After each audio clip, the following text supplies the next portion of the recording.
Hey everyone, welcome to the Wheels Walking Podcast, a podcast with a guy in a wheelchair and a guy not in a wheelchair. What up? If you guys are on YouTube and watching us right now, you are clearly seeing that we have a different setup, and we actually have a guest here today. Andrew and I have been having a conversation. We've been talking a lot recently about what actions we can take and what we can do when it comes to combating racism and the death of innocent black people here in America. And the reason why I brought on my sister as a special guest is she is qualified, uniquely qualified. You'll learn about her in just a second. Why is this white lady here talking about black issues? Yeah. Like, what the heck? We are going to immediately smash all your objections because I know we are like 40 seconds in and all you guys are thinking, why are we going to listen to her about black issues? So, Erinleigh, go ahead and tell us about why we decided to bring you on today. Gosh, well, I am unqualified. So the first thing I would like to say to all of your listeners is that I promise not to say everything right.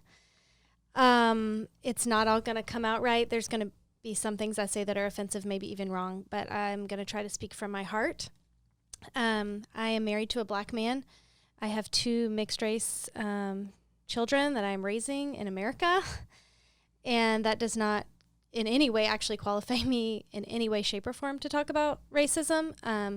In fact, I had not done any anti-racism work. George and I had been married for 3 years, never had checked my biases, never had read an anti-racism book, never had examined my privilege in any way, shape, or form.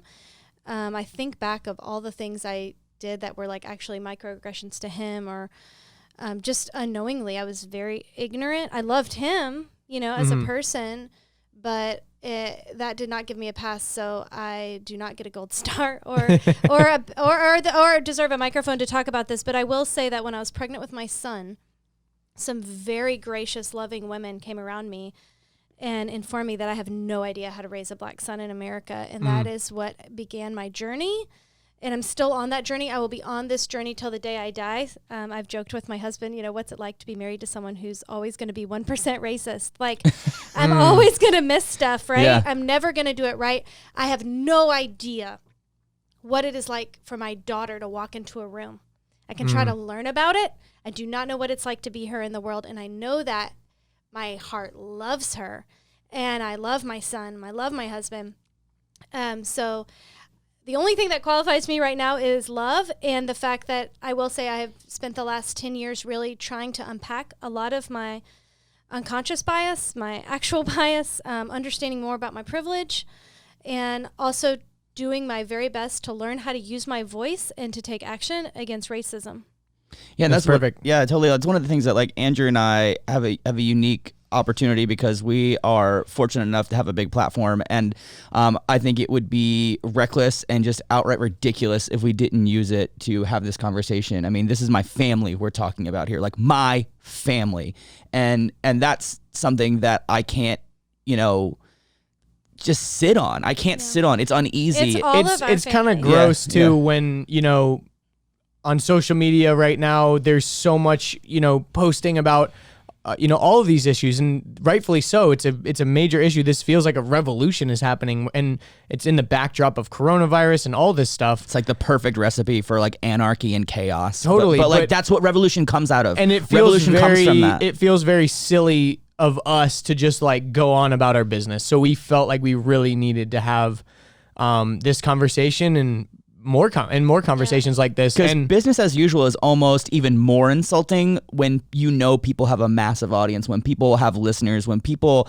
like we had a video that was going to come out yesterday, and we didn't put it out because we thought that would take away from what was happening. And and it's great because you guys aren't expecting a gold star for that or a pat on the back for that. No. You just did a basic good human thing. Right. And I think that right now that's what we're all doing is we're all saying like, wow, I am actually having to take effort and think about how to be a good human right now. It's so interesting that's the baseline of where we are. I think some people will probably look at what we're doing too and say like, oh, these guys are trying to just get a gold star, or they're just pandering, or they're just posturing, or whatever you want to call it. But like you said, these are our friends, these are our family, and these people are being killed, literally. People are dying. There's no such thing as other people's children. There's no such thing as other people's brothers and sisters. And for anyone out there who is like, you are still waiting for the facts, or you still have questions You're about late to motives. the game. You're late. Well, yes, but here's the deal. Your brother just died, Ahmaud Arbery. Your sister, Breonna Taylor, was murdered. And then, right on the heels of that, your brother, George Floyd, was killed. Your sons, your daughters, your brothers and sisters. And you, if that happened to my child, if that happened to my husband, if that happened to you, I wouldn't be like, I mean, they were arrested that one time in 1984. That's not what I'm saying. Yeah, what were they doing when they got, what I'm happened? just waiting for all the I need to facts hear to all the come whole out. situation. I need to know all of it. But there are some people, and that's okay. There are people who are really love to get all the facts, and that's okay. But you cannot, if you're going to do that, you also have to hold in your hand that these are my brothers and sisters, and they're hurting. And, Empathy. And if I come to you, my brother, and I say that I'm hurting, you are not looking at me questioning the reasons behind that. You're saying, let me listen, let me learn, let me figure out why that is. And if there's anything I can do to help it, I'm going to do that. And I think that there's a lot of people out there that are saying, hey, I want to listen and learn. And much like myself, when I came to that spot where I really needed to listen and learn, I was so late to the game that I was pregnant with my son. I had to also move into action. And I think that's something to clarify in this moment. If you're out there being like, I'm listening and learning, good. You also get to act at the same time. You don't get a pass to not act while you listen and learn. You get to do all of it at the same time, which means it's going to be messy, which means you're not going to get it right all the time. But you have to own that. Hey, I've never used my voice in this way before. This is probably going to come out wrong, but I'm practicing. Mm-hmm. It's like learning a new language. Learning on Spanish. Like, you're not going to get all the accents right at first. It's going to take you years to perfect that. But you have to keep going at it and keep going at it and keep asking people, hey, can you give me another lesson? Can you teach me some more? And even on that note, like at the end of last week's episode, like we talked on this topic for just a few minutes, and I probably said some dumb stuff, but I didn't know.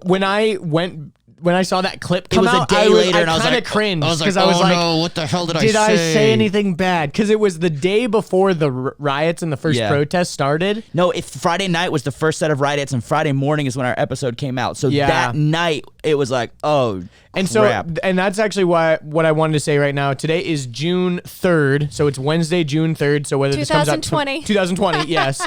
Whether this comes out the next day or Friday, we're gonna try to get it out as soon as possible. But we just wanted to kind of clarify, and also we're gonna be talking about a lot of stuff that's going on in America, and we do have a lot of people in other countries, especially in Europe and things like that. So we do want to keep that in mind, but obviously we're just going to talk about what our experience is here, because that's kind of, right now we're kind of in the middle of all of it anyways. And if you haven't already clicked away, like, thank you. Like, please, I'm so glad that you're listening. And even if you find and listen or hear something that upsets you, like, that's okay. Like, keep listening. Like, we're all here to learn. I'm learning, Andrew's learning, and Erinleigh's learning. We're all learning, but I think what we all need to do before we get started is all get on equal playing field. We all need to get on equal ground, and we need to start about like the basics. And this might be surprise to some of you, but not to some. Like, I was homeschooled. Like, I didn't do history. Like, I didn't do geography. Like, I was not taught like most of you are. So Erinleigh's going to give me a quick history lesson, at the same time give all of you guys a quick history lesson to kind of get us up to date on like what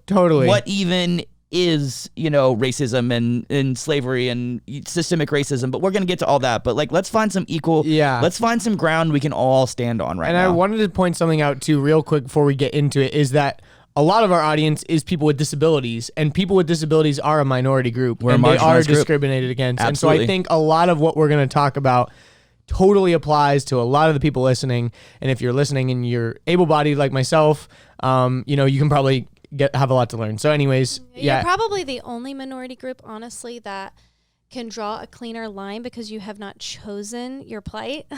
Yeah. And I think a lot of 100%. We weren't born with it either. Somewhere, but somewhere. Some are. Yes, that's true. Thank you for bringing that up. That is very true. But most did not choose it. No, I don't think anyone. And most did not. Yeah. Yeah, and so I think that is the case for African Americans as well. So or anyone who is Black who is living in our country, even if they have come here. Exactly. And in recent hundreds of years. But yeah, so I think that it's really interesting, your audience.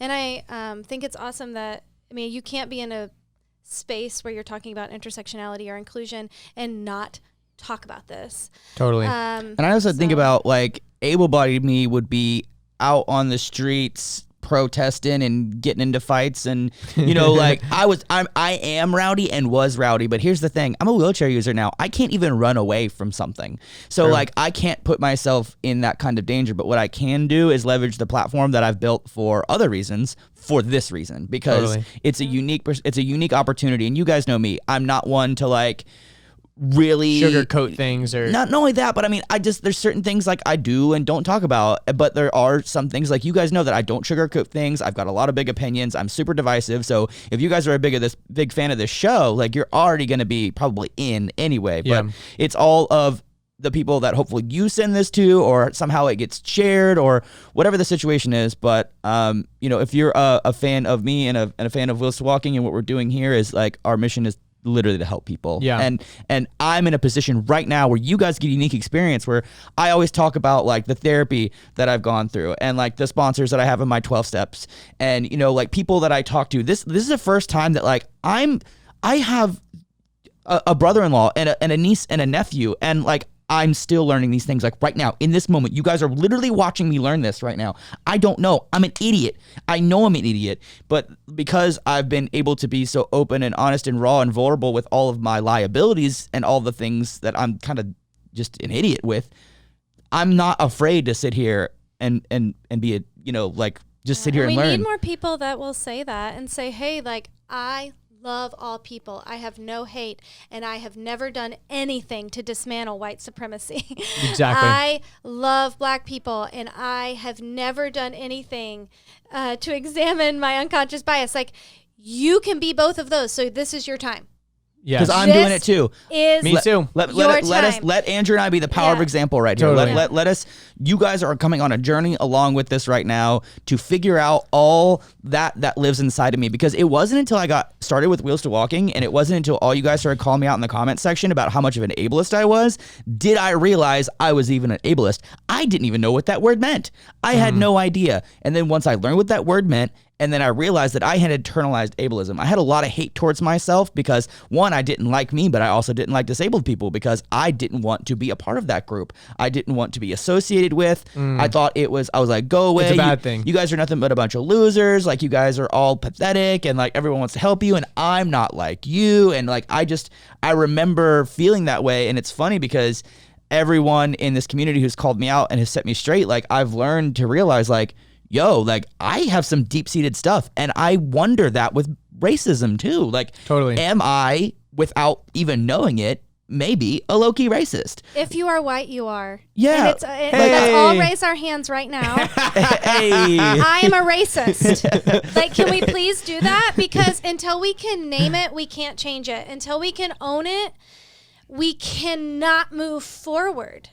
And so I think that that's really important. Like, we're laughing, but, like, It's a fact. It's true. say it. It's like saying, if you want I almost don't want to anything that say you it want to change in your life, you Yeah. have to say it out loud. I almost don't want to say it because I don't want it to be true. You know, like, to say I'm a racist feels uncomfortable. Like, I am uncomfortable saying that because I don't almost want it to be true. Yeah. Because I don't see myself as hateful. I don't see myself like that. Let's get you know? into this, actually, because we're Let's do 14 it. minutes in, Let's and I do feel it. like we haven't really said has been anything. what an intro. Let's go. Let's Erinleigh, give us some history. we need some black have this history. lesson. How did Africans get to America? Well, I would just, any listener out there that is like, this is all new to me, or any listener that is like, hey, y'all are so behind. So thank you for both of you hanging in. Many of you are listening who are ahead of me, you know, way more than I do. But there is like a base level that we all have to start about if we're going to talk about white supremacy, if we're going to talk about the history of our country, is we have to say, yes, it is true that white people who were living on the stolen land of America decided that they wanted to build the wealthiest nation in the world. And so in order to do that, took ships to Africa, kidnapped people, doctors, nurses, architects, engineers, mothers, fathers, children and they brought them to America, a place that they did not speak the language, a place that they could not escape from, had no means to escape from, and forced them to build our country with no overhead and all free labor. That is why we are the wealthiest country in the world.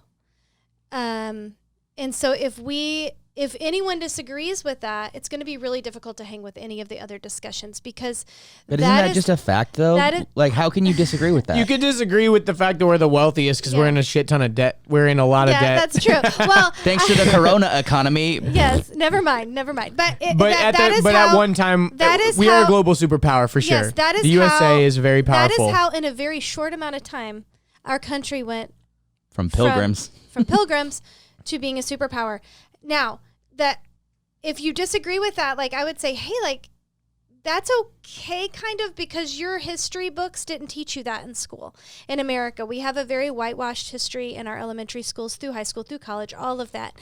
And so unless you were lucky enough and blessed enough to have an African-American teacher, who taught you outside. Which there's a lot of reasons why many of you did not. Which I can get into later if you would like me to. But you don't know this. So one great book to look at is Stamped from the Beginning. It's an amazing book, and it will really help you to understand the history of racism in America and racist ideas in America.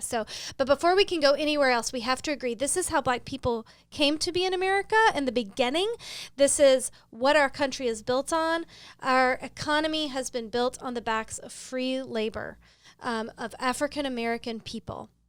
So agreed. Yeah, and isn't it also that like law and law enforcement was made to I don't understand. Like, wasn't there something where it's like they're freed, but they're actually only 3/5 of a man, but there's actually special laws, and then if you break the law, then you go back to being a slave again. So it's like you're freed, not really. Psych. Like, isn't there this? Like, I don't even understand that. I've heard stuff about this, but I don't. Yeah, I don't even know. I would encourage anyone to look that up, like how much of a person Black people were considered to be.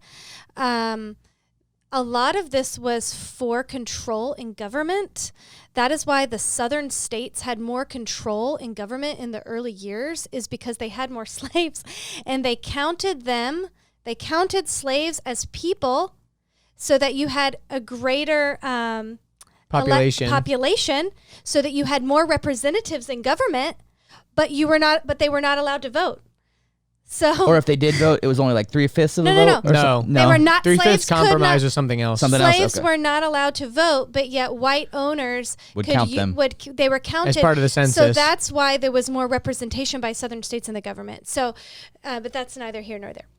But as far as the history of law enforcement, a lot of people have asked me. I was asked just this past week by a sweet woman who she said, "Are there good cops and bad cops?" Like, I'm really genuinely. She was leaning in. She genuinely was leaning in and be like, I don't understand this. I've always been taught that, that cops are good. And that is true. I have some loved ones, friends, dear friends, whose relatives are cops. And right now it's a scary job to have, to be honest with you. Well, quick question. Couldn't it be that, the reason why I think a lot of white people think that all cops are good cops is because they've I don't think anyone thinks all cops are good cops. Let me rephrase that. That's a pretty big stretch. Let me rephrase that. Yeah. That all cops have good intentions or whatever it is. Yes. And I think it's because they've only had positive experiences. The only negative experience they've gotten is maybe a traffic ticket they didn't want. Like, oh man, my tags are expired. Oh, $100. Yeah. Come on. Yeah. Like that's the only bad experience they've had. All the other experiences involved like security and protection and, a dream job or whatever. So if you're hearing right now people saying like, I've seen a lot of like defund the police. So you're like, why do we want to defund the police? Oh my gosh, we would be so unsafe. This is why people are saying this. The history of the police is that there was no police in America, no law enforcement, until slaves started escaping. So they established slave patrols. These men, their full-time job was to track down Black people who had escaped slavery and bring them back to their masters. So like track them down. So they were trackers. They would find them. So you have this group of people whose their full-time job is to harass black people. So when slavery became illegal, you would think that that job would no longer be needed. But instead, that was law enforcement. So what you have is you have slavery becoming illegal, but the roots of our police is slave patrol. Now, times have changed. People have become more open-minded. And how long ago was that? I mean, not long ago. Yeah, that's the kind of biggest thing to keep in mind is like, that wasn't that long ago. We talking like 150 years ago? Not that long ago? Like 50? Like I don't know the exact. I don't know the exact years. I am years. not an expert, and I wish that I knew the answer to that question. But if you look at the grand scheme of history, we haven't had much time since then, and especially since only a few generations. Because just because slavery became illegal, luckily, Abraham Lincoln, Civil War, all that, a lot of people do understand that aspect of it. Yeah. But I think a lot of people forget that even after slavery was illegal, we still had segregation. Segregation, Jim Crow laws. You had separate but so let's talk about some of that. Separate but equal. That's what I was asking. I've heard the term Jim Crow laws, but I never have no idea. I've never had any idea what that actually means. I would encourage you, this is something, no matter who you are, you can Google this. No matter who you are, a lot of people right now are saying, oh, just Google it. The problem with Google is that if you're just now leaning into this conversation, Google doesn't know that, and they're going to give you articles and news things that are biased towards what you already believe. That are biased toward what you have all believed in your past. So unfortunately, you can't just Google anything to find out about it. But Jim Crow laws, we can. You can Google Jim Crow laws, and it's so extensive, I would encourage people to look it up. It's very appalling. But if you want to give a quick, brief overview, what is Jim Crow laws? What is Jim Crow? Don't want to? Okay. It's so much. Okay, and I don't feel qualified. Explain it like I'm 5. I truly don't feel qualified to dig into it. All right. But I would say this, that when slavery ended, Abraham Lincoln was like, hey, everyone can have 40 acres and a mule that's been a slave. This was the government's first attempt and only attempt at reparations for slavery, for saying, you have built our entire economy, you have built our entire country. Here's some grass and a donkey. But economically, that was supposed to get... It's not nothing. You can look this up. Congress passed. They took that all away. They never got that. And so... so Congress passed it, but it was never given to any former slaves. It was never fulfilled. It was never actually done. And so when people say like, oh, we've all had equal footing, we have not all had equal footing. Nope. And this is a personal soapbox of mine. If you are someone who pride yourself in going to Africa and helping black people who are poor, but are telling black people in America to pull themselves up by their bootstraps and are judging them for their poverty, you are a hypocrite. And I have to call that out right now. Cool. I'm 100% down with that. This is what I love about my sister.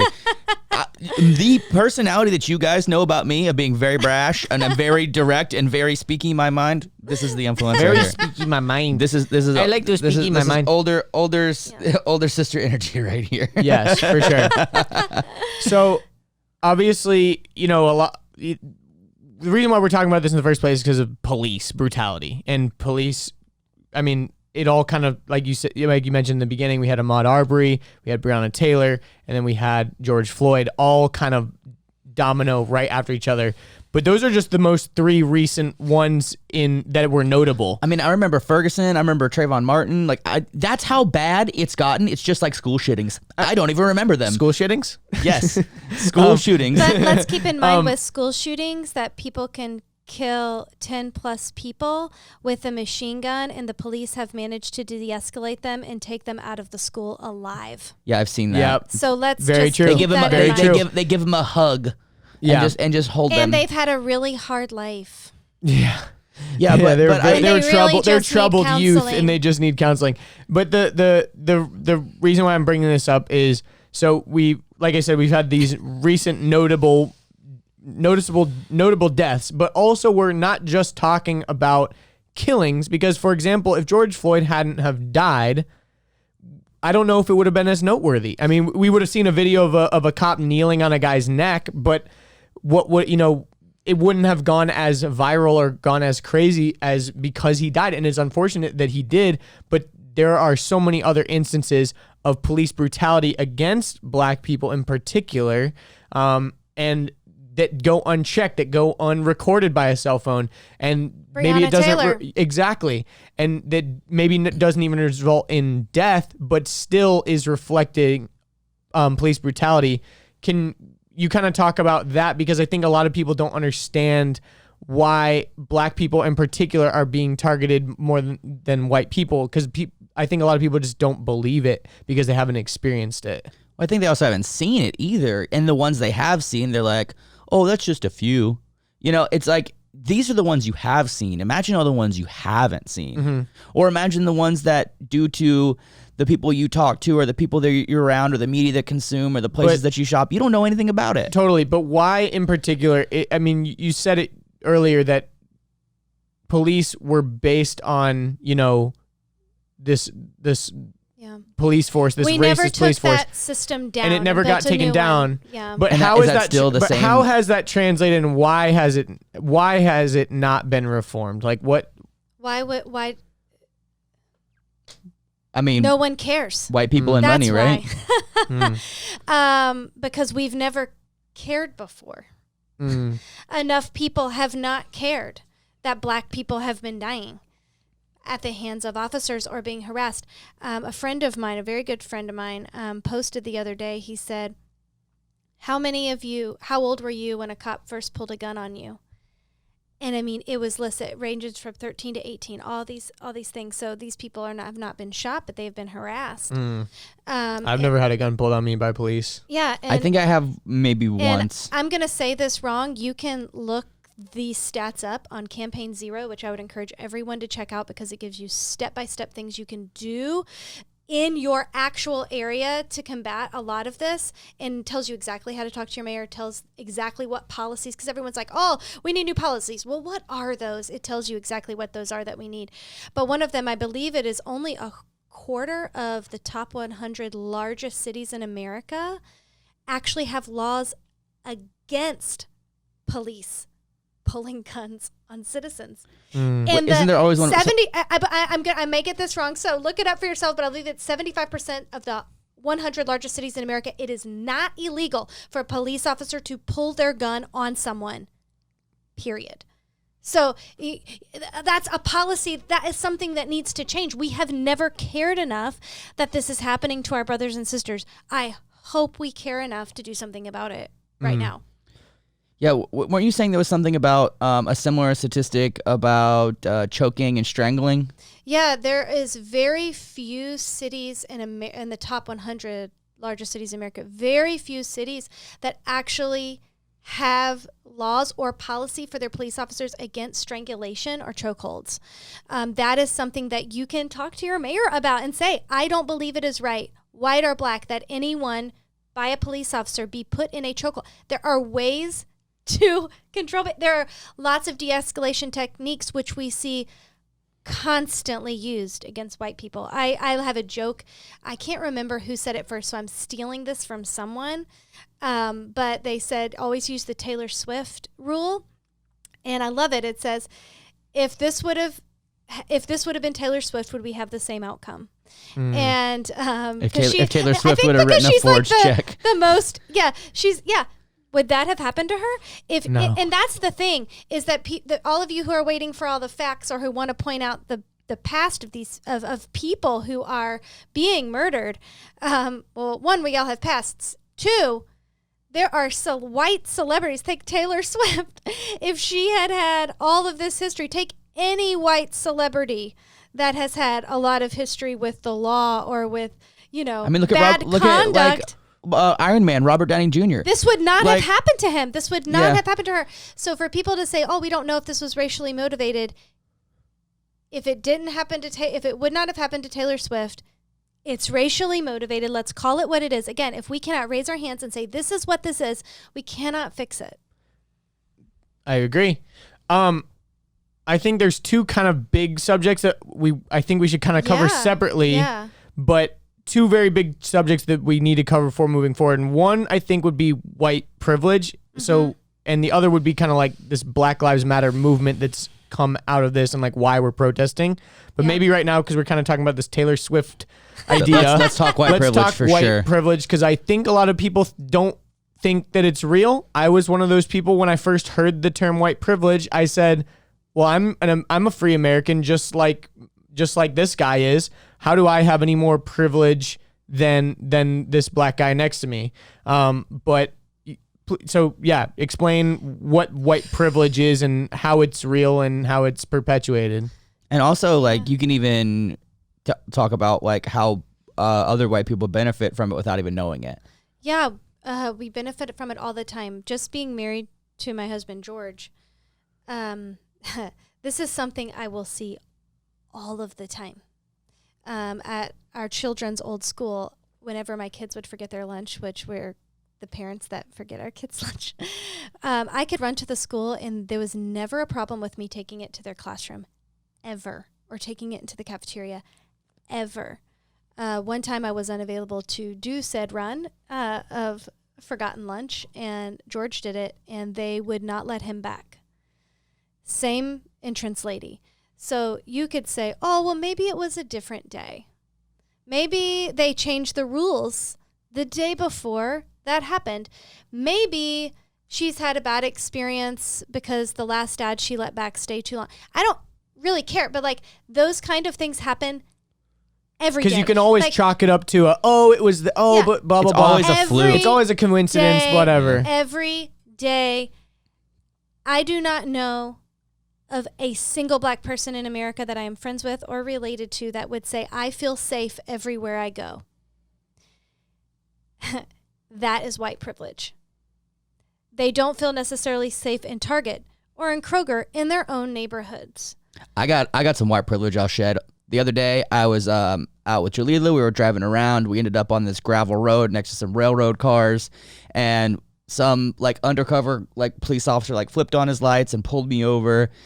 And this person was wearing like street clothes, like no badge, like nothing. The cop was? Yeah. Or what I didn't know what it was. And that was my thing. I started questioning him. He goes, show me your ID. I said, I don't know who you are. He goes, show me your ID right now. I said, I don't know who you are. Who are you? Who do you work for? What's your jurisdiction? I literally just started giving him the beans, and he got more and more mad and more and more mad. And he called the actual APD, and the APD came, and luckily it was a black police officer. And she goes, what's the deal? And I go, I really don't know. I'm just asking, like, who is he? It's a random black unmarked car with blinky lights. He's in street clothes. There's no badge. There's no nothing. I don't know who he is. Like, who would this possibly be? And I remember she mumbled under her breath, lucky you're white, and just like turned around and walked away. And I remember thinking in that moment, like, oh yeah, I would have been ripped out of this car and bludgeoned and potentially shot just for saying, who are you? What authority do you have? Why are you pulling me over? I don't need to show you my ID. You know, the fact that I could basically backtalk a cop, which I found out it was actually a federal officer, not just a cop. It was someone who had been, it's like a government federal officer who had been contracted by like Norfolk Southern to protect, you know, hundreds of thousands of dollars of very nice merchandise that were on these trains. And here I am just running my mouth. That's white privilege, if anything. Yeah. And our whole lives have been built around it to support us and to help us get ahead. And we don't even realize it. One of them is education. I like mentioned it a second ago, but one of the policies that has got to change in America is that the housing tax that we all pay is what funds our schools and our education. And that has got to change. Wasn't that strategic through segregation? Like, that was strategic. Like, they intentionally segregated. Like, they drew lines. In Atlanta, there are streets. There are literally streets. Redlining. You can look up redlining no matter who you are, and it will tell you. There's literally streets. You're driving down one street, and it's like white neighborhood, white neighborhood, white neighborhood. And then all of a sudden, there's one line, and then the road name changes. You're on the same road, and then all of a sudden, boom, you're in a black neighborhood. And you're like, wait. What just happened here? Yeah, and a lot of the things where they talk about busing or schools, like when they started integrating schools. Let me explain something real quick about integrating schools and why you did not have a black teacher, white people who went to school. When they decided to do integration, what they did was they shut down the black schools and fired all the black teachers who were very qualified, brilliant minds, and now are busing black children into white schools. And that is what we called school integration. Get out of town. We did not instead bust them both ways. Yeah. That's it wasn't white like white kids privilege. were going to the black That schools. is the Yeah. assumption that white schools are better, that white teachers are smarter. This is ridiculous. Our country and our economy has been built on the wild intelligence and brilliance of black slaves. Like we think about Southern food, okra. That is African indigenous, and they knew how to grow it here in certain soil. Like, the only reason anything grew in America and the only reason we had anything to trade with other countries and sell to other countries was because black people were so smart that not only did they know how to do certain things in their country, they could translate it in another country where they didn't even speak the language on soil they had never seen. Like, and so to think that a white teacher at a white school is going to be the best solution for other brilliant black children and we're just going to bust them over there is laughable, and it's unexcusable. And education, how we fund education, all of that has got to change. Our country has never apologized for that, and I think it bothers me when my kids learn about, oh gosh, I'm going to pull a blank on her name because I'm so excited right now. The little girl who was the first black girl to enter a white school. And I know you're talking about. yeah, I can't so why remember can't her I name think either. of her name? I know who you're talking about too. But I can't pull the they name. learn about her during Black History Month. And I'm like, I'm glad for that. Like, I really, really am. But it frustrates me immensely that we also aren't reading about the brilliant black teachers that changed the minds of a generation of white children that they had the opportunity to influence. Mm. Mm-hmm. Yeah, And we kind of touched on it. But we didn't fully address it. So the housing situation. Sorry. So when you have the taxes of a property tax, that's funding the schools.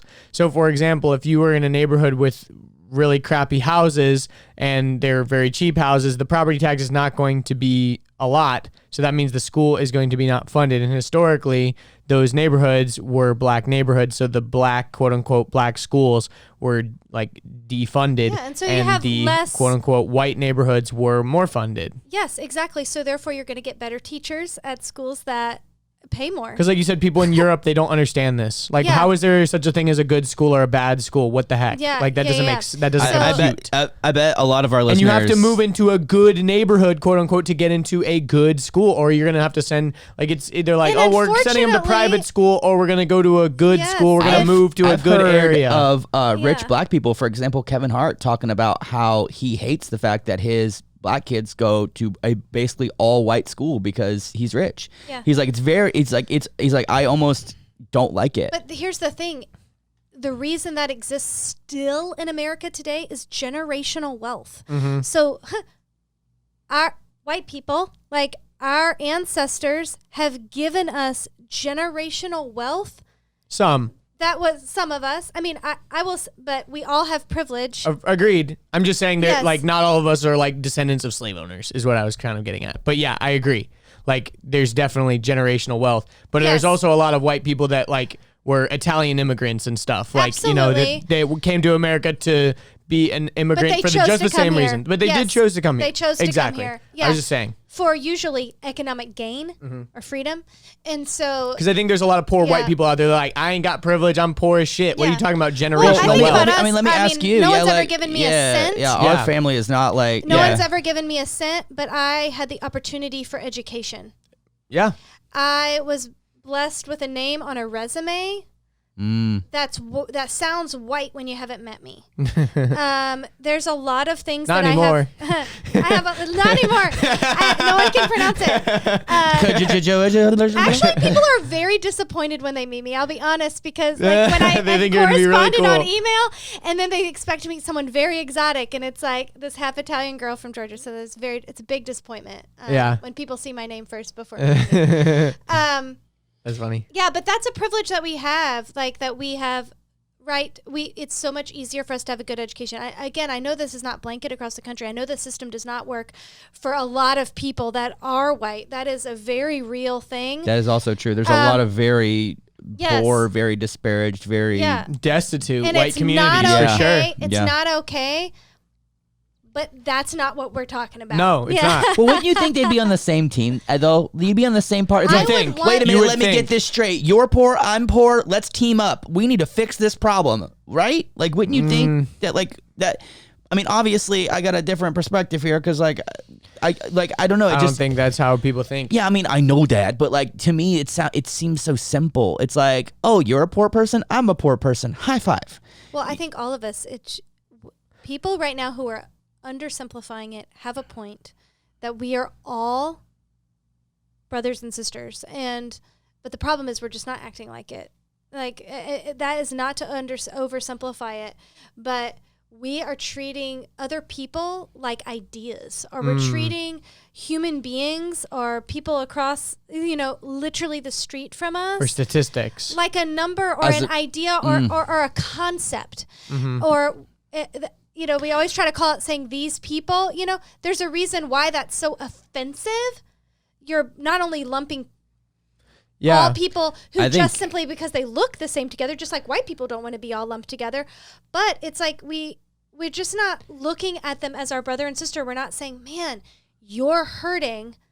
How can I alleviate this? Not just, I'm listening and learning to you. No, and that's the thing is, like, I think people with disabilities are probably shouting at their screen right now going, hey, sound familiar? Like it's obvious, Totally. It's obviously a different experience, but it's like the same biases, the same prejudices, the same, Not the like, same, but similar. Similar, excuse me. Similar prejudices, similar biases, similar. It's like that's why I don't like when I. And you need laws that help you to have a quality of life too. When I think about, like, there's like disabled people and they're racist, I'm like, that like people treat you like crap because you're disabled, right? Like the same reason that people treat people like crap just because their skin's a different color. Like, and we all need help. We both need help. There's a lot of change that needs to happen. Yeah. Well, I And think, like you said, it's kind of like we treat people as like an idea, like, oh, black people this, white people this, or whatever. But I think if we actually go into our own hearts and we know personally people like this, I have a lot of black friends. I have a lot of friends from all different parts of the world, and I don't think of them as an idea. I think of them as that person. I think it's a lot. It's easy to get caught in that trap of like thinking. As a human, we want to compartmentalize things so that we can just like stop thinking about it. Like, oh, this is this, done. This is this way, done. I don't have to think about it. But this is a messy issue, and That's so why like we that's why say we have their to talk names. about it. That's why Totally. it's important for white people to say their names. Agreed. That is why It's important for everyone. we need to say their names. And one thing that I have been doing that has fueled me over the last 10 years is sometimes I say out loud the names of black people I know who I love who are alive. Because I do not want to ever see anything that says, say her name, Grace Kinyanjui. Do you want that? No. I don't want that. That's my daughter. So I say their names while they are living. I say their names when they have passed because they are human beings with actual names. And if we do not come back to that, we're just going to continue to be lost, and it's going to be all like ideology. Totally. Yeah. Sorry, go for it. No, I'm just saying it's a lot to take in. It's a lot to learn. It's a lot to listen. It's I'll speak for myself. It feels like I got a lot of catching up to do. Like I got a lot of personal responsibility. We all do. And sorry, keep going. No, I'm just saying, like, I feel a similar sentiment. Is like I have a very diverse group of people that I surround myself with. Like I don't really hang out with, basic normies. And usually if you're a diverse person, you probably have a diverse culture, or you come from a diverse place, or you've got a different color skin, or like you got different facial features or whatever. But that, just because I'm not racist, that doesn't make me anti-racist. And I think that's kind of the point that we're reaching at in society right now, and especially in America right now. Like, being not racist isn't enough. Like, just simply being not racist, that's just like... That's kind of the bare minimum of being a good human. We talked about that. And it's like, and if you want to do congratulations, you're not a piece of crap. Yeah, congratulations. Yeah, so it's like... it's like, outward, overt hatred towards someone with a different skin color. Yeah, that is racism, but that's like the most boring and obvious form of racism. It's like, I see this a lot where I think the reason why a lot of people are afraid to say like Black Lives Matter or things like that is because they're afraid of seeming like racism bad. And it's like, that's the most obvious thing ever. Yes, of course, racism bad. Everyone knows that. Like, duh, you don't need to say it. But at this point, like you said, it's to the point where we need to be actively anti-racist, and that means standing up when your friend says something messed up, or when you hear someone saying something offensive in private, even, or whatever. A racist joke, I will be the first one to stand up and say I have definitely said some messed up things. I've definitely, made jokes at the expense of others, and whether they were black or not. Like I have been a crappy person at times in my life, of course, and I'll admit that nobody's perfect, but I think the main thing is intent and having empathy and like trying to move forward. Yeah, and I think what you said is important. Our intent does have to be there. That's like base. But our impact matters way more than our intent. And that's also a lot of the problem, is because I've been seeing even people posting or people just talking to me like, man, I'm just going to be like, I need to be more loving, like no hate, like we don't hate, we love. And I'm like, yes, but what's your impact? What's the impact of that? Like that intent is fabulous. It's like influence and impact are two different things. Yeah, like what is the impact that you're going to have because you believe that? And it's time for us to not, the words, we're done. We have to be done as white people. We have to say, like, we will listen, we will learn, and we will act, and we're going to do it all at the same time. When do you think, like, at the end of the day, obviously white privilege isn't something that we want. It is something that's real, and that's something that we have to face right now in the year 2020 that is a real thing.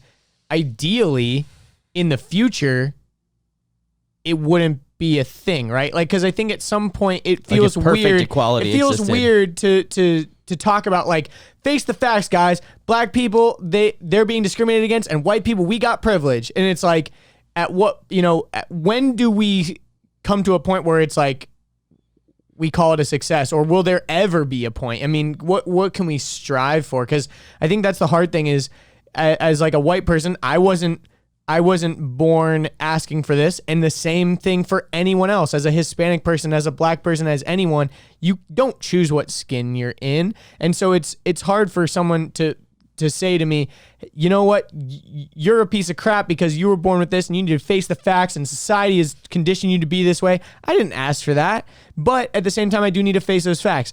When do we get to a point in society where we could be equal, or do you think it's even possible? That's a really good question. I don't know where it ends. I think I know where it starts. I think that's good. I think, and this is a controversial topic, but I think one of the You're on the Wheels of Walking podcast. It's okay. It's okay. Is reparations. I think that's where it starts. I think that Germany has paid reparations. All the money, our country is spending a lot of money on things right now that they could And spend. reparations meaning giving money to descendants of slaves, or all black people, or also Native Americans that we stole the land from? Like, how the heck do we start that process? Yeah, I think that our country has never apologized. No. Our country has Australia only recently did to the Aborigines. Yeah. Only recently did they say, oops, my bad. Yeah, we have which never isn't enough at all. As a country, even offered a word of apology. And on top of that, as a country, we have never you cannot make good. Well, because also a country is not a person. But there can be accountability. Totally. There will actually never be justice for some of the things that have happened, but there can be we can hold ourselves accountable for what we have done. Totally. And I think that even if our government doesn't want to do that, there's practical ways that regular old Joes, do you know someone that has need that doesn't look like you? Would you consider that white guilt in some ways? Like, I know that's kind of a big thing right now, is people are feeling this like overwhelming white guilt. Like, I didn't ask to be privileged, but I am, so I need to do something. And if I don't, I'm a piece of crap human. Like, I want to touch on that in a second. Yeah, how do you think that factors into it? Because that's a touchy thing too. Yeah. I want to throw my 2 cents on top of that. Recently, I've been very ashamed to be white. Like, I do not want to be associated with white people currently.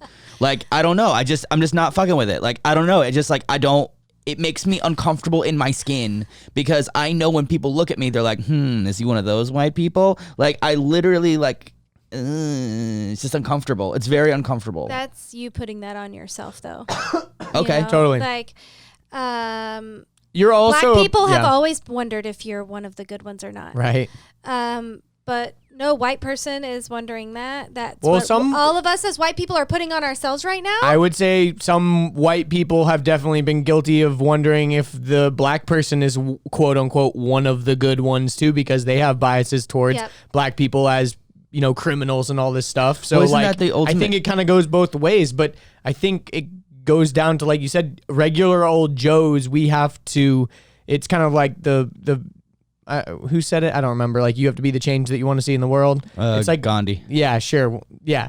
And, you know, I think it kind of goes back to that. Like, you gotta, I think sometimes I do that with old people too. Like I'll like smile at an old person. I'm like, I'm one of the good ones. I'm not one of these like whippersnapper, like, you know, I'm respectful. I was raised right. You know what I mean? Like, we all want to be like showing. We have to stop caring. I mean, there's a point, like, here's the thing. Like, all of us want to have influence, right? We want to have influence with people who look like us. We want to have influence with people who don't. We want to have influence in our workplaces. We want to have influence in our neighborhoods.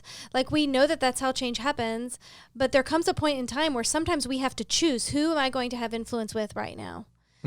And we have put black bodies on the line for a very long time, and some of it's time for us to put our own bodies on the line, for our own influence on the line, maybe our own jobs on the line. What do you mean by that?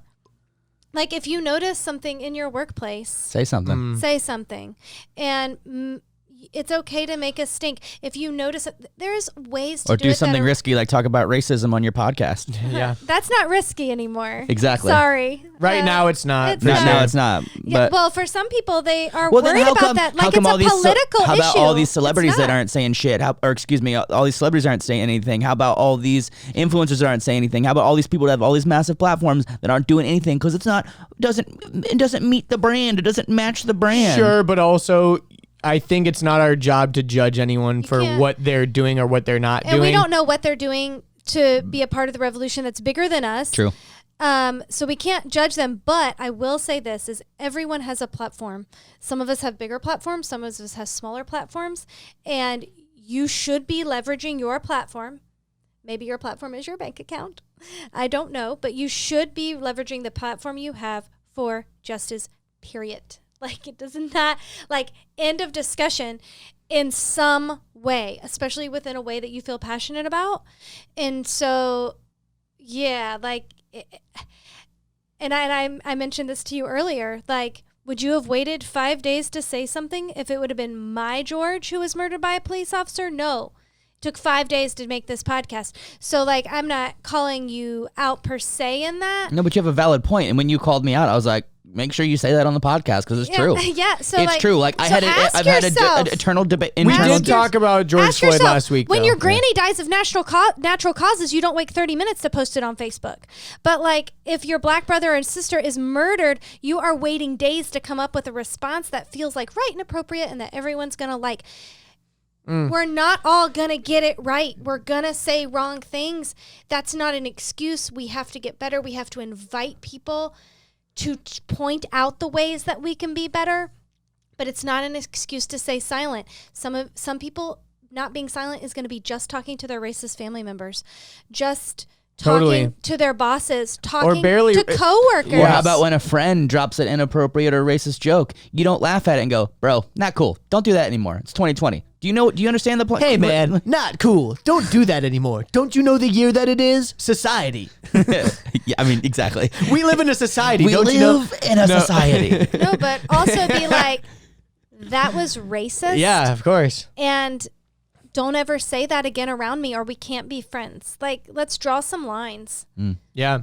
I mean, Richard and I have been in some situations where we were shooting a video and people were saying some stuff, and we were definitely in the couple of people that like we were in a large group and it was really awkward and we didn't say anything. And like Guilty. That has been something where I've thought about that a lot recently. There you go. That's how I've profited off racism right there. Because I've posted some things on my Facebook recently. I made a status that, you know, it wasn't something that I felt was that brave or whatever. It was just me talking how I felt. But at the same time, there was some reservations with me just talking about how I felt, because I knew there was going to be some people that might see it that might think some type of way about it, might not want to be friends with me anymore. And it's like, okay, well then those are not people that I need to associate with and don't need in my life. And that's, I think, a part of me that I need to probably deal with, because I like to be a people pleaser. I like to not stir the pot. I don't like to, you know, cause a commotion. I don't want to be the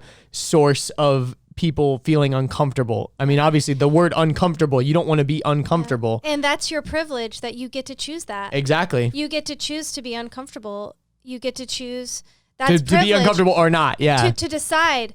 Totally. Am I gonna say anything? Is this gonna in any way come back negatively affect me? Negatively affect me economically? Will this negatively affect my influence? That's what I was talking about. You know, spending your influence. Like, is this gonna? That's what you're thinking. Like, I have some influence here on social media. Like, is this gonna negatively affect my influence? That is a privilege that you get to ask that question and then respond in whichever way you think would benefit you the most. Yeah. Or is it going to make me look like a suck up or a bandwagoner because I didn't say anything the day that something bad happens? And that's what I think a lot of people beat themselves up for, because there's always a one-upper. There's always something, well, you know, someone talks about some sort of form of injustice in the world, and then someone goes, well, how can you possibly talk about that when this is happening? And then someone else goes, well, how can you possibly talk about that when this is happening? And then someone ultimately like goes one more up, like, well, how can you talk about that when we have global warming and all of us are gonna die if we don't solve that? I mean, just yesterday there was a secondary group of people that were anti the Blackout Tuesday posts, because they're like, true. They're like, don't put the BLM hashtag on any of your Blackout Tuesday posts. That's bad. And I'm like, wait. And then there was a wave of, well, then why are you doing the Blackout post? Because that's actually just suppressing the real posts and blah blah blah blah blah. And it's like, you can't please everybody. At the end of the day, if you go back and see who started that movement, it was two black people. This is the fray of why nothing has changed. Because in the middle of all that, who called their mayor? No one. In the middle of that, who called and demanded that the officers who have murdered emails, Breonna showing Taylor, up, nothing. Yeah, that's what I'm saying. That this is the fray, and this is why we have to get to action. Like, and we have to release, like, from saying like, hey, I'm going to do the best I can. I'm not going to say all the right words. I'm not going to do all the right things, but I am going to do something. And as we do something, as we kind of like shoot first and aim later, which sounds that's the worst analogy I could have used in this conversation. I'm sorry. That's like jumping off a cliff with no parachute, trying to build it on the way down. Yes, but there is a point to where we figure it out by doing. We have got to figure out how to make this right. And right now you might say, oh my gosh, like it's terrible that my housing tax is going toward the education in just my area. Well, then try to figure out how to fix it. If that's something that really bothers you, maybe it's police, maybe it's, you know, it could be a variety of things. And it's hard to kind of give up that quote unquote privilege. Like, it's hard to say like, hey, I want some of my tax property dollars to not go to the school my kid is going to. I want it to go to the other school. That doesn't feel like it doesn't logical. benefit you. No. But that's the thing. That's where I was saying, like, somehow it's not oversimplifying it. Your brother goes to the other school. Mm-hmm. What would you do? Mm-hmm. Your daughter goes to the other school. Like, we have got to see each other. I'd want to make it equal. I wanted there to be a fair playing field. I'd want that. That's the hardest part about living in a society. A fair playing field doesn't just mean we bring this people up. It also means this, and that's why we don't want to do it. That's true. Facts. But what I was saying is that's the downfall of living in a society where we have millions and millions of people to deal with. If we lived in a tribe of 100 people, you know, I think that things would be a lot. Or a small country like New Zealand or something. Yeah, I mean, yeah. But I was like, New Zealand's not that small, but okay. But physically, definitely not. Anyways, the thing is like, if it was literally my brother, it would make total sense for me to do it immediately, but it's not. And so it's hard to extrapolate. It's like, oh, I have 1 million brothers now. How much do I care about each single one of my 1 million brothers? No, I care about my brother because, I mean, as a human, you can only care about so many people on a personal level. You know, you can only have so many friends. There's some sort of like law, a science law that's like someone's law that like you can only have like a certain amount of people stored in your brain. Even like you can only have that many deep relationships with so many people. Your brain doesn't even have the capacity. And so that's why it's so hard to solve these like macro issues, I think, because it's like, it's not just one thing. Solve It's a them at one million school, things. Solve them in your county. Solve them in, you know, your friend group, your church, your county, your if you city. have a problem, and figuring out Start the small. things that light you up inside. Like, I know my husband, we saw Just Mercy, the movie, and he was immediately like the idea, like, and he's a black man, but all of a sudden fully putting names and, you know, actor faces with mass incarceration. Can he solve mass incarceration? No, but you know what he did? He contacted the Georgia chapter of the Equal Justice Initiative and said, I make videos. Can I give my time to help tell some of the stories of people who are black men who are on death row who do not deserve to be there, who are absolutely innocent. And so it's like you can see something and be like, wow, this is so big. That took him 15 minutes on the dadgum Google, like to figure out, oh, there's that number, there's that email. I'm going to contact them and ask them, these are my skills. This is what I'm good at. So it does not matter if you there is something you can do. Like if you have time, if you just don't post about it and do nothing. Yes, like take actual action. Our do activism something. cannot begin and end on social media. It is a part of it because it is a platform we've been given. It should not be the start. So fleeting. And it should not be the end of our activism. If it is, we will be here in 25 years. Yeah. Well, I mean, I recall about. I mean, you look. Sorry, go ahead. I recall about so far in my life, and I think maybe even the last 10 years, I think about the last 2 times that this happened. I think about what happened in Ferguson, Missouri, and I don't even remember the kid's name because that's how much white privilege I have right now. But basically, someone just for no reason just got shot in the back a bunch of times. And then also we have, Trayvon Martin and that big whole high profile case. But both times it was just like a Facebook army of friend shenanigans, and then it all died out the next time the big bad thing happened. Well, I mean, But we're running out of hashtags. The reason you're saying Black Lives Matter, though, is because of Trayvon Martin. And so, that is where the movement, that is what really... It got that phrase into the social culture. Kind of like the people that used to protest on Wall Street talking about the 99%. Like now when people, like even in politics, like in debates, they will talk about the 1%. And the reason that was talked about is because 10 years earlier, it was a part of protest demonstrations. Yeah, so that's where that comes. So, yeah. Sorry. And Black Lives Matter at first was it was like, something that people were saying, but then it also kind of turned into its own movement. And I think it kind of got a bad rep to a lot of people because of, people. First of all, the visceral reaction from a lot of people is Black Lives Matter. Why are you singling out black people? My life matters too, doesn't it?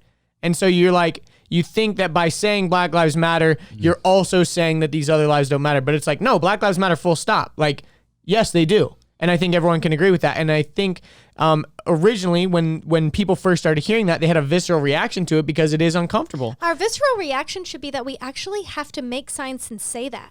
Yeah. We should be appalled. This is similar to... Well, I thought it was stupid to say because I agree. The civil rights movement, when black men would hold signs that say, I am a man. This is shameful that in our country, not that long ago, a black man had to hold a sign that said, I am a man, because not everyone thought that was true and they were not being treated like men. And so for us to have to hold signs now, 40 years later, 50 years later, that say Black Lives Matter, it is a shame, it is appalling that we are still having to state the most obvious thing in the world. And I think most people listening would agree. Yes. Like, why do we have to do this? It is because we are not committed to change. I want to sit here and I want to make a judgment about Black Lives Matter. I want to have an opinion about Black Lives Matter. I want to post about it. I want to not post about it. I want to talk about it. I want to pick it to death. But at the end of the day, I've done nothing to advance life for Black people. I have done nothing to better the life for Black people. I've done nothing to equal the playing field. I have done nothing to dismantle white supremacy. I have not called anybody. I have not gone to visit my mayor. I have not written any letters. I have not voted. This is what gets me. I am sorry. I understand like all the thing. Oh, I'm just not going to vote. Da, da, da, da. I'm not going to vote. It just doesn't matter anyway. Yeah, or these are two evils that are lesser than. When people ask right now, what's one thing I can do? You give me one thing I can do. What's one thing? Guess what? You're already going to probably do this anyway. Maybe you're not. But this is incredibly easy because you can literally mail it the stink in. But like, if you're going to be a one-issue voter this year and you're upset by what's happening in our country, maybe this is your one issue. And why don't you look up people on both sides of the aisle? This is actually, you'll find it's pretty bipartisan. Surprisingly, it has been the Democratic DAs and the Democratic police chiefs who, in the Breonna Taylor case, who have been making zero movement. It has actually been in Georgia, the Republican DA, who is actually bringing charges for Ahmaud Arbery. So I'm not talking politics right now. And I'm saying, this is, look into it. Who are the candidates, the DAs, the police chiefs? These are all electable officials. Look into who wants equal rights, who wants justice, who has good policy to help Black lives. If you're going to be a one-issue voter this year, pick that one. And even if you're appalled by certain things about the people, guess what? We've been doing that a really long time. And I was gonna say, like, one of the interesting things too about being bipartisan is a lot of these things that we're campaigning and protesting about are literally constitutional rights. And I mean, a lot of and especially right now with the protesters, you're seeing so many videos of police using their force on peaceful protesters, shooting tear gas into crowds, beating people up. And these are literally peaceful people, sometimes even with their hands up, sometimes with their hands on their head. Hands in their air saying, kneeling, don't shoot, literally, knees, hands in the air. Like. And that should be a huge sign that, wow, our rights are being violated. People all the time talk about freedom of speech, freedom to bear arms. That's typically a lot of people on the right. A lot of Republicans, a lot of conservatives are very, we always think of like a gun-toting conservative, whatever. Right now, people's right to protest and right to free speech is being taken away. Literally, like, I mean, I don't know how else to call it. This we're seeing like martial law being we're currently happening. Living in a police state, and it's very close to becoming a military state. And at that point, we are on the road to a fascist dictatorship, and it is terrifying. If we saw what was happening as an American citizen, if I saw in any country, the entire country protesting, but then its leader bringing in its own military against its own people, I would say that's a fascist look dictatorship. How un-American that is. So I think no matter how you vote or where you lean, you have to kind of come to that and say, hey, like, that's you have to draw a line. That's hypocrisy. And I think, and it's I mean, man, I really do see a lot of the, as a friend of mine, a really amazing person was who I would never unfriend because they're that amazing, was writing about, the rioters and how they are taking away the message of the protesters. I don't disagree with that. I actually agree with that. I think the looters and the anarchists but here's the thing. Those people are the ones that are really messing it up. Yeah, but here's the thing. One, who's coming dressed for the riot? Not the protesters. Mm-hmm. Second of all, I'm an equal opportunist. If you are going to stand there and say, it's unacceptable that this Target has been burned down and looted, I need you to, in the same breath, say, but also it was really wrong for the KKK under the protection of the government to burn Black businesses, Black churches, Black homes, and Black lives for a very long time.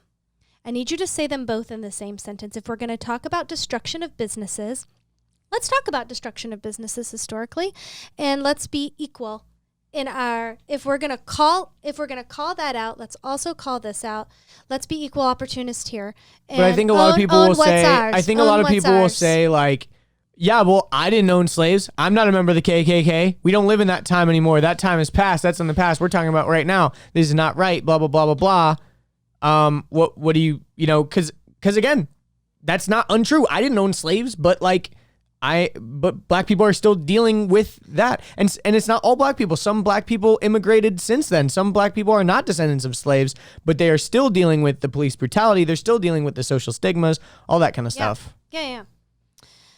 I always try to make things personal.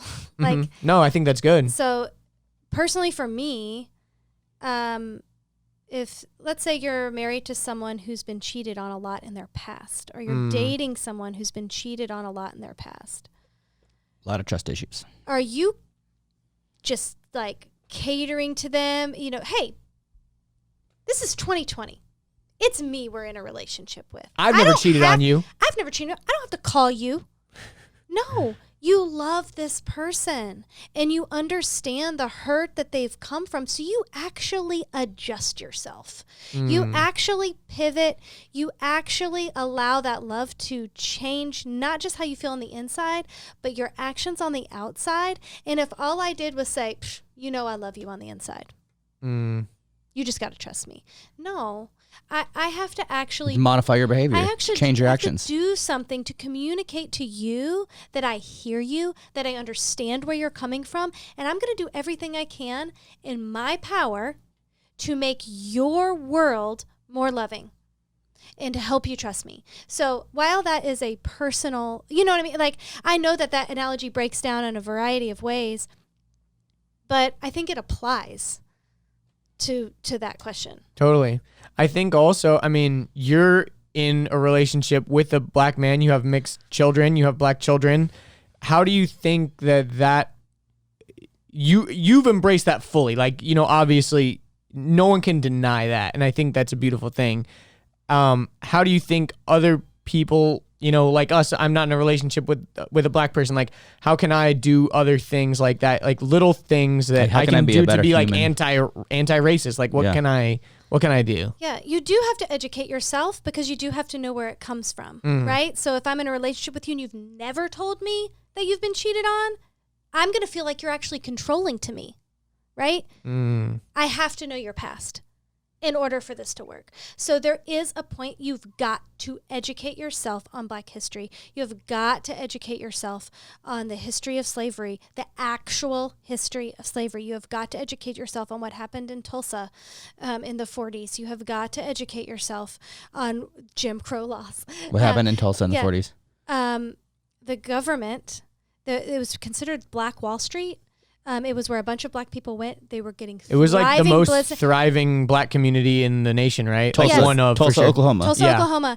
And they burned it to the ground. All of it. All of it. And it's never come back. And it's never been able to come back. And it was the first time black people were going to be established wealth in America. This is not going to be in your history books. And our government did that to our own citizens and have never apologized for it. So but again, like, I didn't do that. Yeah. You know what I mean? So it's like, it's hard. But you have even to if I was an elected official. From. I've never cheated on you. Yeah. I mean, but even as an elected official, what am I going to do? Like, go out and say, like, we're in a relationship now, by the way. Right? Okay, I just want to let you know. I think it's good to have this back and forth. Oh, this is fun. But if I was a politician, if I was an elected official, what am I, like, you know, that's a weird thing, not even just awkward, but just like weird for me to come out and be like, hey, everyone, sorry we did this 40 years ago or whatever. Like how do we actually appropriately apologize? Yeah. Who needs to appropriately apologize? I have a question with that because like the government, like you said, we need to make reparations. We need to apologize. The government has never formally apologized, but the government is not a person. The government is an entity. It's a group of people. It's a lot of people put together. So how do we appropriately apologize? Yeah, I think, let's say, I don't know a lot of, I went to school near Tulsa, Oklahoma. So I was about to say I don't know anyone in Tulsa, Oklahoma. I know a lot of people in Tulsa, Oklahoma. I went to college near there. I don't know what to say to certain politicians, but I would say, do you have a Confederate statue? Do you have a stone mountain? Yeah. Do you have Do a you Confederate have flag? anything that's memorializing that racism in our country? You go to Germany, you don't see that with Nazi stuff. Burn it down. Tear it down. Get rid of it. Replace it with a monument to people there. If you have the ability to give funds, estimate what that would be in your community and try giving it back to bring some of this, in our world. We cannot, it's a long time fix. Even if we passed certain things now, it's going to be my grandchildren or my great-grandchildren that begin to see the repercussions of that. Totally. That's if we do this now. But you're correct that you never see that in Germany. Like a memorial, like where are the statues to Adolf Hitler in Germany? You've got to be kidding me. But I can drive anywhere and be like, oh, look, there's, I don't even know. No, mustard isn't clue. But like, there's somebody. I've been to It's Germany, ridiculous. and Go it's actually really interesting how in your face they are reminding us of what happened. Like if you go down, I was walking in Berlin with my friend, and obviously everything's in German. You said I don't that know. very casually.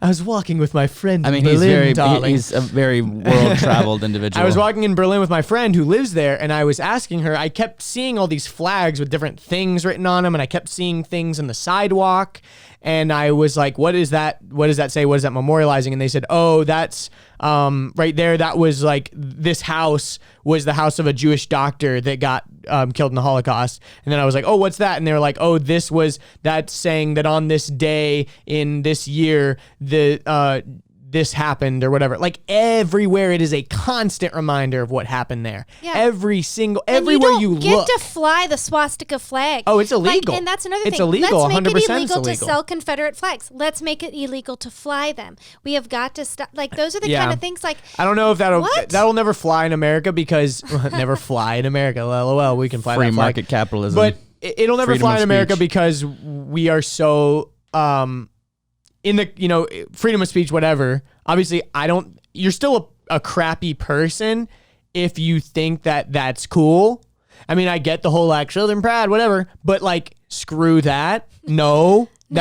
It's fine to be proud of like where you're from, but I don't just personally rock an believe American flag. I don't personally just rock one of those. I don't You're a flag personally person, think it's get the stars and stripes. yeah. I don't think it's very cool to have that like patriotism of where you're from because you didn't choose that per se. It's fine to be proud of like what your city has accomplished and all these things, but like it's always so like weirdly tribal. I think. But to fly the Confederate flag, Which was literally the flag of the army that was fighting for slavery to still be a thing. It wasn't even that. It became that afterwards. It's like, hey, just to remember, we were against this. Yeah. Just to remember, we think you guys all should still be our slaves. And a lot of the monuments that have been erected were done so in order to perpetrate fear in black citizens of Like, those hey, just cities. a reminder, you're still living here. Even though we lost the war, we still think like this. Yeah. And we give money to go to these places. And I remember one time, No, I agree. Jalila and I were on a date to Stone Mountain, and we took like some video on our Instagram stories of like a laser light show, and you were like blowing up my phone. I'm like, she right though. I just paid money to come see some like Confederate generals carved out of rock on a wall somewhere. The thing is, Like, though, is do we just because we don't want, like, for example, I had a debate with one of my friends earlier on Facebook today where this guy posted this whole post about like, well, actually, we don't care about black lives don't matter when it's black on black crime, blah, blah, blah. We can talk about that. And I went into a debate, and the first thing I said was, hey, bro, it's not too late to delete this. But the thing was, we had a back and forth, Never and we too had a late. dialogue, and he said, actually, it was kind of interesting. He said, I'm not going to delete this because I think it's important for people to see what I said and to see our back and forth. And I agree with him. And that's why I don't unfriend people who post messed up stuff on my feed, because if I always just unfriend everyone that I disagree with, I'm just going to turn my Facebook into an echo chamber. I don't think that's right. No, So with the monuments and with Stone Mountain and with all of these types of things, are we supposed to just destroy history, quote unquote, like, or do we need it as a somewhat of a reminder? Like, how do we draw that line and distinction? I think most Southern statues are not trying to help us remember our failures. Maybe how they go you in a described in museum Germany. versus like in the town Yeah, square. Yeah, let them go to a place where we go to grieve what we have done. Yeah. And they are memorials that are kind of like celebrated, or actually now they're almost white noise. It's like we don't even see them as what they are. It's just a guy on a horse. Yeah. Doing like this, and you're like, that's just a chunk of rock on the road. I don't even know what that is. And Exactly. I think like people, I mean, I know at Stone Mountain they'll do like Civil War reenactments and stuff like that, but like the North wins, you know, like they are not afraid to say like the South lost. I think they are trying to just like, show what happened, but at the same time, like how can we draw that line of like preserving history? Because at the same time, I think there's a lot of slave history that was destroyed because we didn't want to acknowledge that kind of stuff. I mean, how do we trace back reparations of like slaves when slaves were like stripped of everything and they were given new names and all this kind of stuff? Like how do we livestock at that point? How do we trace it all back? Like it's so hard. So how do we draw like line of like what's history and I don't know. I mean, it's similar to Germany. Like, what is considered celebrated history from their worst mistakes, and what is considered memorialized history that we're memorializing, so that we never do that again. There's a big difference in those two types of museums and those two types of monuments, and it's. Do we need to blow up Stone Mountain then? I'm hearing it straight here. I am not a violent person. What do we do to Stone Mountain? Do we recarve it? Do we recarve it? I tell you what, though, celebrate Black heroes? Like I don't know. Yeah, that would be cool. Put some like Black scientists and engineers and doctors. And I got a question, and this is a good question. I'm asking it to everyone, but I'm asking it to you. We've now established, and I think everyone knows by the point in this podcast, you're 80 minutes in, white privilege is real, white privilege exists, and we kind of, Andrew and I, like, it was something that was given to us, we don't know what to do with it. How can we use our white privilege for good? How can we use this superpower that was given to us that we really don't want, and hopefully it doesn't last forever, or deserve, and hopefully, like, how can we use this to tear, like, how can we, like, what can we do? Yeah. Like, what can we do? I mean, I guess, like, maybe even just the fact that we're, two white guys on a podcast broadcasting this out because we've got the funds to be able to do this in the first place. I mean, we've got thousands of people that listen to this, and like that's the equivalent of being in a 1,000-room auditorium talking to people. Yeah, and it's like what else can we do to use this thing that we have that's been given to us that we don't really want, that we kind of just like, I don't know, it's like a thing. Yeah. Like how can we use that for good? Like how can we, I guess, weaponize our white privilege? I think there's a lot of ways, and I think you have to find the way that gives the most impact for who you are and how you're wired. One thing, I've started doing this. If I am asked to speak anywhere that I don't believe that that it's a diverse speaking group, I will decline and recommend someone of color to go, that they ask someone else, elevating Black voices. I have conferences that I've typically gone to in the past for my work. This past year I did not go, and actually wrote an email and said, hey, I am not going to be attending, but I want you to know why you don't have you don't have diverse speakers. And so I think that like who you do business with. Do you think that forcing diversity, like there's like a fine line between like forcing it versus I offered up solutions. Okay, good. Hey, it was like, I'm not coming, but I've got these other 3 people that are just as qualified. Why don't you have them instead? Like, so if you guys have someone to choose for your graphic design, if you have someone to choose for literally anything for your business, choosing a Black-owned business, elevating Black voices, refusing to be a part of things if they with the things that you have that are optional, even if it means declining getting money for something, putting your own influence on the line and say, actually, like, I don't want to use this manufacturer. I'm going to use this manufacturer.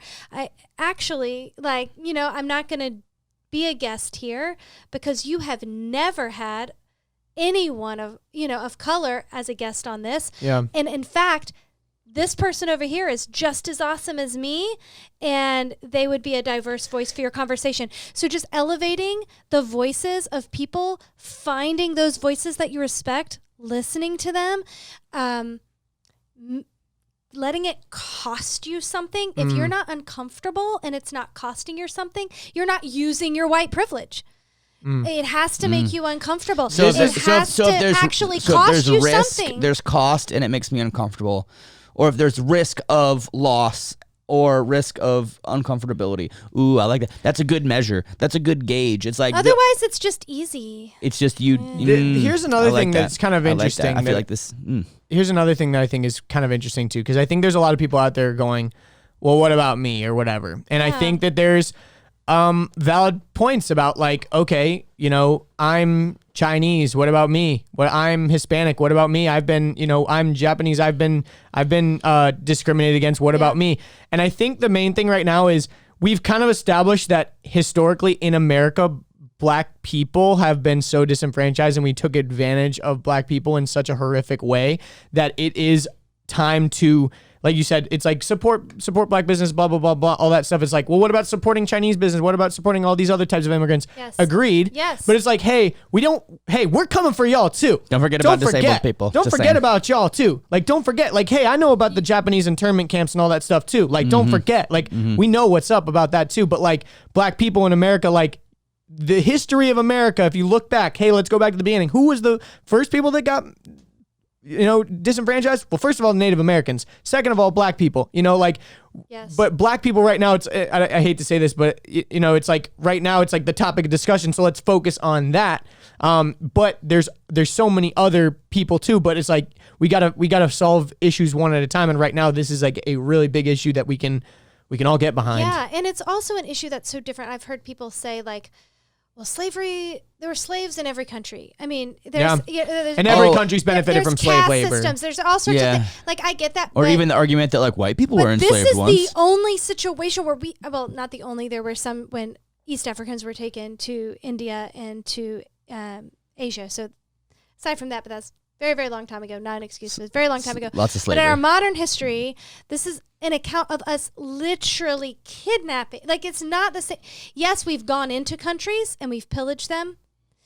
This is a different case. No black person who is a descendant of a slave. They did not choose to be here. It is different.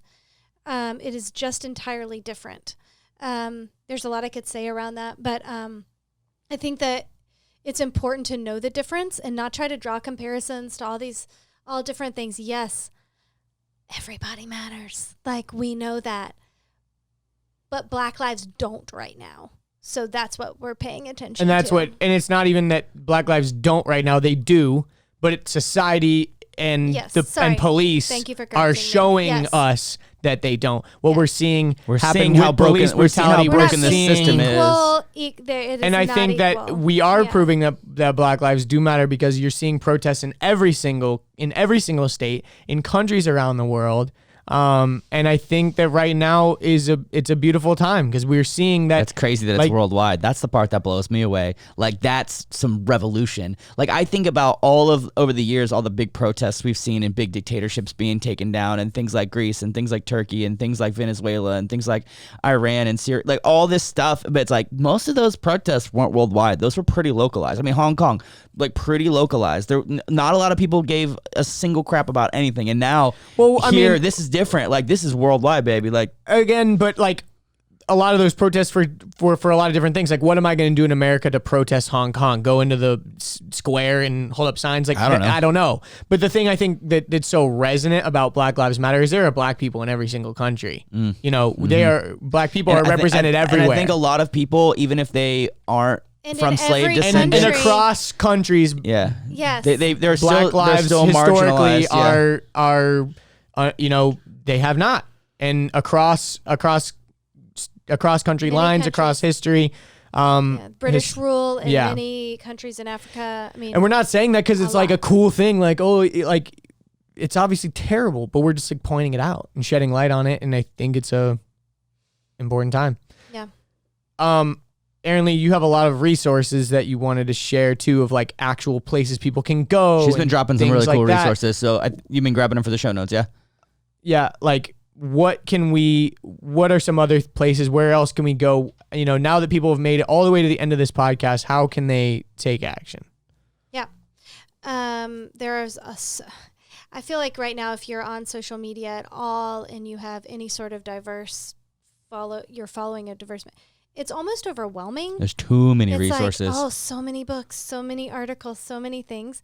So I would encourage people to find where they want to make change and action. Is it writing to your kid's school? Is it right? At any level, is it contacting your mayor? Is it, police? Where do you want to see the change, and what influence do you already have?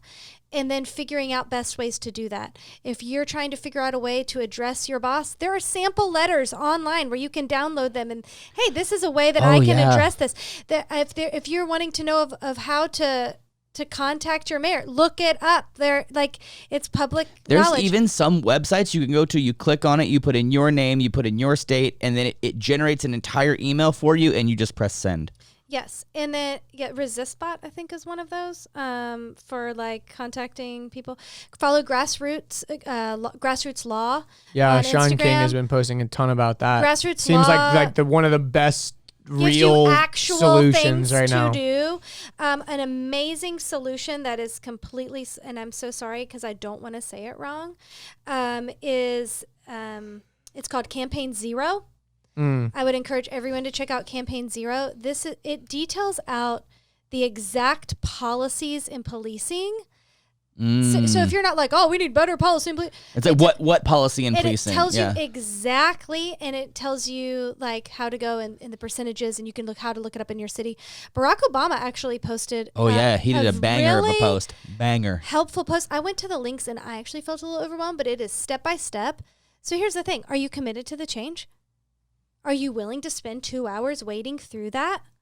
And that's the thing. People want to be able to just call a number, which that does help. People can't even last 15 seconds on TikTok. It's bad. But if we want to enact real change, it's going to take us a minute. It's going to take us some time to go downtown. It's going to take us some time to make phone calls. So a lot of these calls, you're on hold for a really long time. Are you willing to do that? How much does it matter? Because I guarantee you, if your brother or your sister or your son or your daughter had met any of these demise or were at risk of this in any way, shape, or form, you'd be like, I will spend all the hours on the phone. And that's what we need to do. I love it. The last thing that you wanted to kind of touch on, I think that we sort of touched on earlier, that I think is important, is not judging people on how they're doing activism. On how they do activism. It's not up to us to look at someone's social media and be like, wow, they're not using their platform the right way, because who knows, they might be donating millions of dollars behind the scenes. They didn't put a black picture and they posted something about their daily life today. How dare they? Didn't go to the protest. Maybe they did and they just didn't post about it. Who knows? So you can't judge anyone. I mean, I'm kind of explaining your point, but do you have anything else to say on that? Yeah, no, I just think find what you're passionate about in the change. What part of the revolution do you want to be a part of? We need people at every stage and place and city and talent level, in the revolution. Just like we need doctors and lawyers and bankers and stuff in regular society. Yeah, we need all of it, all of it. And so where are your skills? Where are your talents? Where are your passions? And then do something. So I might post a lot, but someone else might be giving a lot silently. And so I can't judge them for being at the beach right now, right? So I think being really careful of what your assumptions are. Again, I think I said it earlier, your activism cannot begin or end on social media. And so it is a platform. It is not the only platform. We all have multiple platforms in our lives. You might be at a grocery store and notice a manager following a black person. Use your privilege. Hey, what are you doing? Use your privilege. I have stood and had all of my bags searched because I demanded a manager come out and do it because I saw it happening to someone else. And so I'm like, if you're going to do it to them, you're going to do it to me. In a way that's not mean. I literally was like, hey, I just can't leave your store until someone comes search their bags, because you search their bags. And I feel like maybe I'm the one who stole accidentally. I'm really absent-minded. I'm really busy today. And so would you check my receipt against everything like you just did theirs? So it doesn't matter. It's everywhere. So pay attention, pay attention. If you see 5 cop cars pulling over one person that is black, pay attention. let's open our eyes. Let's pay attention. Let's figure out how we can be allies and not judge other people's allyship or anything like that. And let's be gracious with each other. Some of us are learning how to use our voice for the first time. That does not mean we get a gold star. I'm just learning about all this for the first time. We're not, yeah. I'm no new one here. Gets a gold That's why I've been star so for quiet, reading. just like sitting and listening. No one gets a gold star for reading a book. No one gets a gold star for listening. I've also done podcast interviews for 130 episodes. No one gets a gold star for activism either. We should have been doing this a really, really long time ago, and we haven't. So let's step up to the plate. Let's all have humility, and let's really stand in the gap for our brothers and sisters. Boom. I love it. Erinleigh, do you want to plug any of your social media or anything like that? Oh my gosh, no. You're like, I'm a mom. I don't need to be famous on social media. But if anyone wants to get in touch with you or ask you questions or anything, where can they find you if they want to, or if you want that to be a thing? I am absolutely fine with that. It's at ELJUI.